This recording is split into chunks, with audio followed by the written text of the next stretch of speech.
one would think that what do you call this? Using the platform that is Amazon would be beneficial if you're a business owner here. So if you're selling a product or service, no, not service, just product in general, you get a vast array of buyers in their platform. But that's not always the case here. And as we go on to this article, it just go on to show that at the end of the day, does Amazon benefit more for the business themselves, or are they just in it to benefit from them? And you know we'll take a closer look here as an example here of a company who almost lost it all, and was able to somewhat recover in a sense here. Anyway, according to the article here at theverge.com, so as demand for bikes surged, Amazon, the platform that they were in, got in the way here. So one would think it should be beneficial, right? If you're partnering with, well, technically partnering is a very loose term here. Partnering with the platform giant or the e-commerce giant of Amazon here. Anyway, a company here that's it's called Pacific Northwest Components, which is a bike company that offers bike parts or mountain bike parts to that's selling handlebars, levers, and whatevers. So what they did was use Amazon as a platform to sell their products to their consumers, whether other resellers or consumers here. One would think that that would grow your business quickly. Well, that's not the case here, and uh, in the long run here, according to Curzon or Aaron Curzon, which owns the company, what's interesting is a lot of business, even their business, turned back on the Amazon platform by removing their products from the platform's marketplace. It's not just them. Some known brands, you have Nike, we've discussed before, IKEA and Birkenstock have also pulled their merchandise because of the business practices that Amazon is doing, and even competing with those companies in a sense, and proliferating counterfeit products, which is they're always trying to say to themselves that they're absolved of any responsibility, but the fact that you have that platform says a lot. But anyway, another is the lack of access to customer data, because obviously data is king. So obviously Amazon is trying to hold on to those data and keep it for themselves so that it can benefit them rather than benefit their partners here, in this case the company Pacific Northwest here. So the question you always have to ask yourself: is it worth it to partner with this company? Because as the article goes on to say, it cedes control to the company. It's just like outsourcing different parts of your organization. In this case, you're outsourcing the marketing here, in a sense, and the reach here, because you're trusting that Amazon will do their part to help you out in the long run here, which is truly not the case. As mentioned in other instances, where if Amazon sees a product that they think is going to be beneficial, profitable for them, they're going to undercut those businesses by creating their own product, competing with them, and undercutting them in terms of the pricing.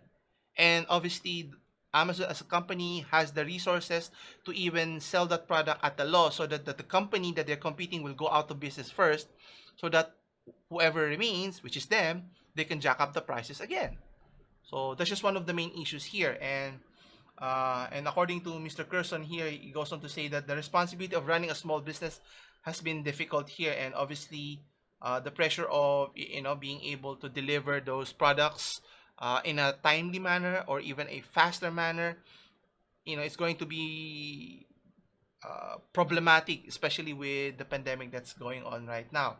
So what he did was reallocate the inventory to independent bike shops in an effort to save the industry as a whole. Because what many business doesn't realize is, in offering Amazon as an alternative way to sell your products here, you're undercutting actual retail businesses, the brick and mortar businesses in your area there. And once you cut them out, the resources or the inventories are all tied up there. So the one who benefits here only is typically Amazon here. And for consumers, the customers who plans to buy those products, especially in a very specialized product here for bikes, you need to buy a certain type of handlebars, gears, cogs, whatever. uh, there's no individual here who can help you, guide you into buying process, because The difference in the buying process in a retail shop is because there's a seller here, a person who's going to help you, manage or go through the process of what are you buying, what type of bike, why do you need it for, so this is the parts that you need. So it makes it easier for your buying experience here. And obviously ceding the control here, it does away with the human interaction there. And what the company is planning to do is to regain control of its customer service and its return. Now, obviously, there's going to be a significant impact in their bottom line, and the company mentions that it's going to lose as much as 20 to 30% of their sales overnight. So, obviously, losing millions, tens of millions of users in the platform is going to be detrimental to any businesses. So, question is, can you afford to leave? But the problem is, once you keep on staying there, it's just like you're on quicksand. You're still sinking no matter what. The question here is, do you sink now or do you sink later on? And according to the company, that's why they want to have that control again rather than cede it to Amazon here. So, they're willing to put that risk so that they can still recover whatever it's left in their, in their market here, so to speak. So once they did that, their goal is to help those independent bike shops so that uh, so partnering with different businesses within the biking industry would tremendously benefit their business and other businesses and the consumers at the end here. So just an example here, being able to do that, they are not able to quickly recover in terms of their sales. That's going to take time, but nonetheless, in terms of the return issue here has gone significantly down because obviously return fraud is another issue that Amazon hasn't been able to address here. Delivering products and then return issues, and then obviously this is all levied upon to the what do you call this, to the companies or to the sellers here. So if you're a company here, the onus is on the company rather than the platform who's doing a terrible job here. And as you've seen in previous articles that return products are not returned to the company, it's just thrown away for waste or even for donation, which is a waste of products here rather than saving the materials and so forth. Anyway, another issue is the maintaining the participation of being a seller fulfilled prime. So in the program here, Amazon requires sellers ship products directly on a speedy timeline. So obviously you have the 1 day shipping here. So rather than using their warehouse to store your product, then it bypasses the cost of storing your product and then deliver it. So again, it technically absorbs or reduces the cost for Amazon here, and it puts more pressure on the businesses to deliver, and using the name of Amazon here as the catalyst here, so to speak. And obviously, if you're a small business, you don't have the resources. That's why you're using Amazon, the platform in the first place, right? And sometimes to the point that the company is selling some products where more than half the price sale price went to shipping, so it becomes more expensive to sell the product on the cheap than what it's initially intended for. And that's even before the Amazon's cut commission here. So again, so why are you even helping the platform here if they're not helping you in the first place?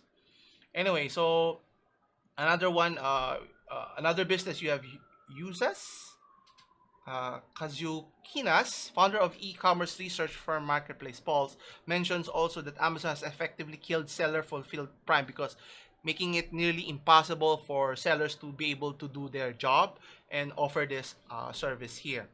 And again, as mentioned, if you're trying to stay afloat here, staying in the Amazon platform may be more harmful to you than beneficial in the long run here, because as you notice here, Amazon has been the only sold platform in the United States that's very popular. It provides convenience, but at what expense here?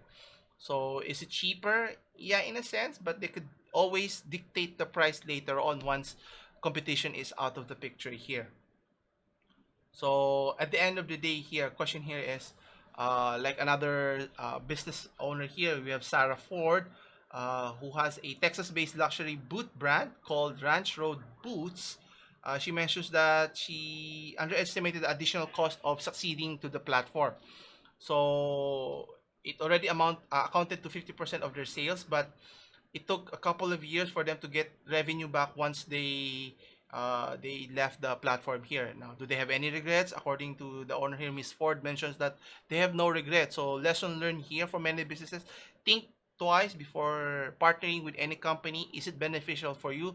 Don't be just, what do you call this, be enamored with the possibility of engaging all of those consumers in their platform, because not all of them will be buying your products at a given point, and the company, the platform themselves are looking at your product and if it's beneficial to them, so they can track those datas, who are their target audience, how much, and what the product is.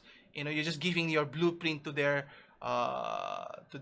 company, and they could take advantage and sell the product for themselves, right? And unless there's a protection between the sellers and the consumers, there's no responsibility attached to the platform, which is Amazon. Then the longer it manifests, it's not going to be beneficial for businesses as a whole in general here.